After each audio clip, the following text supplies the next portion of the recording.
Hey everybody, it's Brian. Welcome to episode 7 of the Divorce Survival Guide, and then we're talking about rebounds. If you don't know what a rebound is, it's very simple. You go from one relationship to the other with no or very little time in between. It's literally like, bing, you're rebounding from one relationship right into another. We've all seen this person, especially out on Facebook, where they've had like 10 soulmates in 11 months. Yeah, that's embarrassing. The super short version of rebounds is, don't do it. It's not healthy mentally or physically. It's going to take a huge toll on you. And you're going to be more lonely and depressed than when you even started. You see, rebounds are a band-aid solution to the problem. Usually when you go through a breakup, you're heartbroken. You're feeling crappy. You're lonely. You're depressed. You want all this pain to stop. Now walks this new person into your life, or someone you've known who's just been kind of hovering in the background waiting for their turn. Bam, you are in love and you are high as a kite on dopamine. Everything seems great, and X, who? What are we talking about? I don't know this other person. I like this new person here. And it's gonna come crashing down real hard. And what happens is your dopamine is gonna go way, way up here and you're gonna feel like you're in love again. And then this little thing we like to call reality sets in, and wham, down you go into depression. And unfortunately, rebounds are really just a mask over your true emotions. And the more you kind of put layers over those emotions, the more repressed they go and the harder they're going to be to deal with. So when those true emotions come back out, you're going to feel them 10 times worse. And unfortunately, an easy fix for those is to rebound again, which is why you see people going from one relationship to another. Unfortunately, I don't have the statistics in front of me, but I did legitimately read something that said something to the effect of like 40% of people on dating sites are in the process of rebounding. What? 40% of people on a dating site are just going from one relationship to another with zero or minimal break in between. So they're taking all that emotional baggage from one relationship right into the next. I'm sure you've all been on that date with the person who's just like way too talkative about their ex, or they're comparing you to their ex, or something X related, and it just goes on and on. It never seems to end. Or they never once mention their ex at all. Even when you directly ask them, so tell me about your last relationship, they just kind of skip right over that little factoid, usually because they're still kind of in that relationship. They skip right over it, but they love you and they are all about you. That's a huge red flag, and you need to just hit the brakes, tell them, whoa, look, no, I want to know sincerely how long you've been single. And if they're not willing to answer that, you need to hit the eject button out of that date, because it's not going to end well. Trust me on that. The real hard reality of it, though, is it's validation seeking. No one wants to feel lonely, rejected, depressed, single. No one wants to feel that. So getting into a new relationship is a huge high. I'm going to just throw a flag of caution out there. If you're getting into a new relationship, especially if you just exited a relationship, slow down. Take some time. I'm not telling you not to do this. I'm just saying be realistic and honest with yourself and them as to what the situation actually is. If you're still married, tell them, hey, look, I'm still married. I'm exploring dating. If you're recently broken up or recently divorced, be honest with them and tell them, look, my divorce was X number of weeks ago or months ago or days or whatever it is. You have to understand that even if you have been separated for months, if you haven't processed those emotions and those feelings, every time you even think about those, you're going to open up that box and they're going to come popping out like a horror movie. You have to process your emotions and feeling. And rebounds are a very convenient way of not doing that. Ladies, you are the worst at this. I'm sorry. Statistically, women rebound the most. It's almost just a hard fact. You can go out on Facebook and prove it to yourself in 5 minutes. Go through your friends list and see who's now rebounding. You can spot it a mile away. Guys have a harder time rebounding because it's actually harder for guys to meet women. And this is just a fact. If you don't believe me, sit down with a guy and sit down with a woman. Ask them, how much communication are you getting?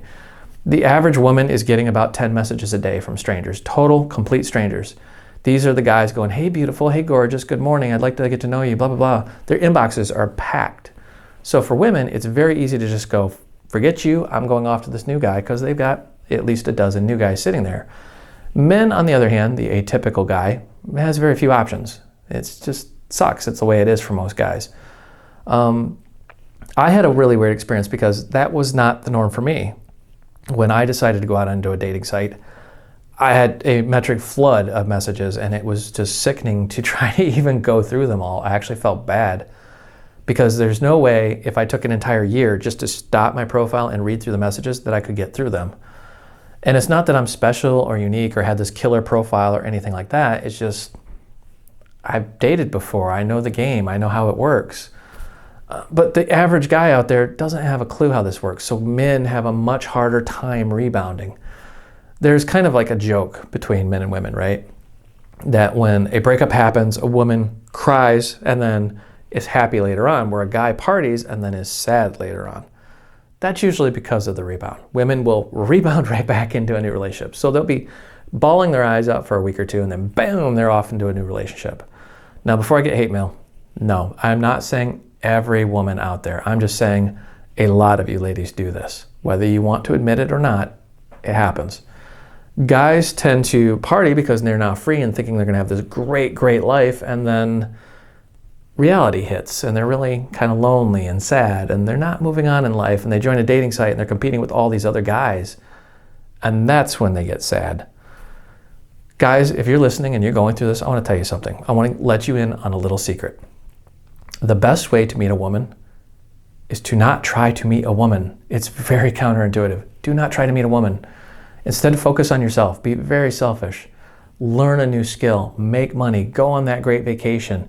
Do that thing you've always wanted to do. Let's say you've always wanted to go skydiving in Hawaii. Go friggin' do it. Post those pictures on social media. Trust me, the women will come to you. You don't even have to get out of bed. You'll wake up and have 10 messages. These will be women going, oh, how was Hawaii? I wish I went to Hawaii. You should take me to Hawaii. You're going to have more options than you know what to do with. Now, pump those brakes. Do not rebound. I'm giving you all this information because men typically don't have a lot of resources when it comes to breaking up, and they don't know how to deal with their own emotions, and they go through that dark, dark depression where they just feel lonely. And men, when you finally get a woman that wants to give you the time of day, you tend to just latch onto them with a death grip. Don't do that. Take time, process your feelings, get to know them as an individual, not just as an object that's going to feed you constant validation. It's not healthy.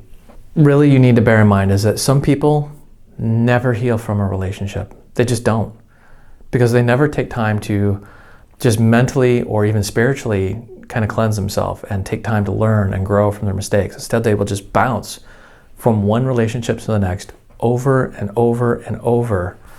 And every time they do that, they take all those emotions and they repress them further and further and further. And it's almost like I can spot these people a mile away just because you'll start talking to them about serious things, things that matter, like, hey, what are your views on marriage? You know, if we were to date for a long time and decided, hey, we want to get married someday, you'll suddenly start seeing them shifting in their seat and getting really uncomfortable because you're asking them to think about things they haven't thought about in a long time. Obviously, don't have the marriage conversation on the first date, but you know what I'm saying. Another way to test this really is just say, hey, how is your relationship with your ex? Are you friends? Do you not speak? Have you blocked each other? What's going on there? You'll find very, very quickly where their repression is, because they will get very defensive, very crappy. They may even get angry at you for even asking, or they're just going to go, I blocked him. Okay, well, what does that mean you blocked him? Meaning, did you take time to actually be single and explore yourself and your life and heal, or did you just go block and then open a dating site? Oh crap, she's hot. You got to understand, you have to take time. And just because you take time to heal doesn't mean the people you're out there meeting are taking time to heal. 40% of people are rebounding. Think about that. If you need a good argument against rebounding, think of it this way. If you're not happy with yourself, you're not going to be happy with someone else. It's just not going to happen. It's a hard fact. If you cannot legitimately look yourself in the mirror and say, I'm happy, I'm comfortable with who I am and what's going on in my life. If you can't do that, you're not going to be happy with someone else.